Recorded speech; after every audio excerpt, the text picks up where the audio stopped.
Yes, yes, yes, come on, yes, yes, come on, come on, come on, come on, come on, come on, come on, I'm going to tell it to you. I told you I'd tell it to you. I'm going to tell it to you, all right? I promised that I'd tell it to you.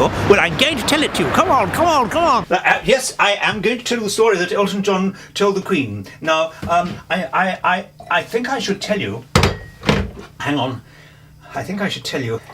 Actually, Elton John may have told this story to Charles, Prince Charles, and Charles told it to the Queen, I really can't remember, it was 35 years ago, more than that, 40 years ago, when Elton John was already a huge, huge star, and I think he told this story to Charles. Anyway, this is the story that I heard from the Queen and from Charles. They both love this story, and I'm going to tell it to you now. Now, the problem is, there is only one problem. There's only one problem, which is that it's a funny story, you see, and one of the things that I can't do is I can't tell funny stories. Now, there's a way around this. What I'm going to do is I'm going to take you into what was the map room, which I've converted into a bathroom. So I'm going to have a bath. So here we are. Oh, I took my socks off, which isn't really quite fair, is it? Shall I put them on in the bath? Okay, right, well, we'll do that in a minute. Meanwhile, let's just get comfortable. I hope it's very warm. Very warm and really very nice. Very, very nice. So there we are. I've got everything I want really in the world. Warm water, a cup of tea, and a wonderful story that I've been meaning to tell people for 35 years. Let me work it out. Hang on. Elton John was a huge success. Oh dear, already.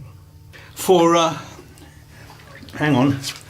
This is quite, see, water's slipping down my sleeve. This is the first thing you've got to learn when you're having a bath with your clothes on.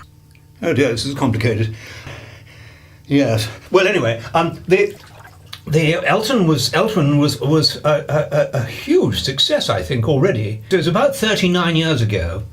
And it was round about then that he told the story to Charles. So anyway, I better get on with the story. The story. Oh, and it's so, I'm just going to enjoy the bath for a moment. Oh, it's lovely. Oh, I recommend this to everyone.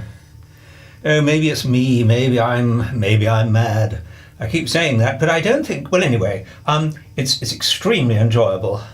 And of course you can still wash yourself. You can wash your suit, you can wash your clothes. See? I can wash my tie. What was I going to do is I can put my socks on. There we are. This tie has never been washed. Never been washed. Outrageous. Okay. Now look, what happened was, I think they were up at Highgrove, which is Prince Charles's lovely place in the country. And they were out in the garden. And, oh gosh, my arm hurts when I do this. Does that mean I'm going to have a heart attack? Probably. Or this suit's too tight for wearing in the bath. Now, anyway, listen. The point is that... But anyway, you're wanting to know the joke. So here it is. It's a story about a circus. A circus. This is a long time ago, you know, when it wasn't frowned upon that they had elephants and animals in circuses. Now, there's this circus and it's touring around England, and it's a lovely circus, and there's clowns and elephants and trapeze artists and those things, junglers and jugglers. There's this. I'm not telling this at all well, and it's the most wonderful story in the world. This is the most wonderful story. There's a circus going around, and there's this local reporter, and she's a lovely girl from the local newspaper, and she's been at the circus for a whole week, night after night, day after day, so that she can write a long article for the newspaper, the local newspaper, about this circus. And she's interviewed everyone. She's interviewed people in the audience. She's interviewed the man who conducts the band, the ringmaster, the people who sell the tickets, the lion tamer, the clowns, everyone. It's the very last night of the week of this circus, the last night, when everything is ending, everything is closing down, it's dark, it's late at night, the audience is gone, everything has been packed up, the money's been put into cases and wrapped up and things, and they're all putting their stuff into lorries, and the poor animals are being put into cages on their lorries, and to go on to the next town where the circus is going on tour to the next town. And this lady, this reporter, is watching all this happening, and the big tent is being pulled down, which I think is a really wonderful thing to see.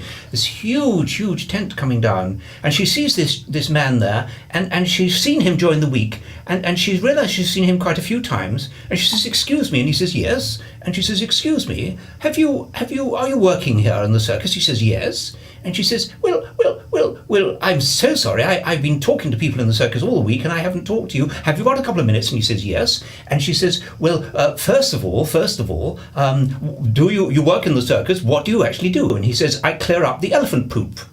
And she says, "Oh, very good, wonderful. And is that does that take up a lot of time?" And he says, 6 a.m. till midnight. And she says, "Oh, so you clear up the elephant poop 6 a.m. till midnight?" And he says, "Yes." And she says, 7 days a week?" He says, "Yes, of course." And she says, "How long have you been doing it?" And he says, 27 years. And she says, "Oh, good heavens.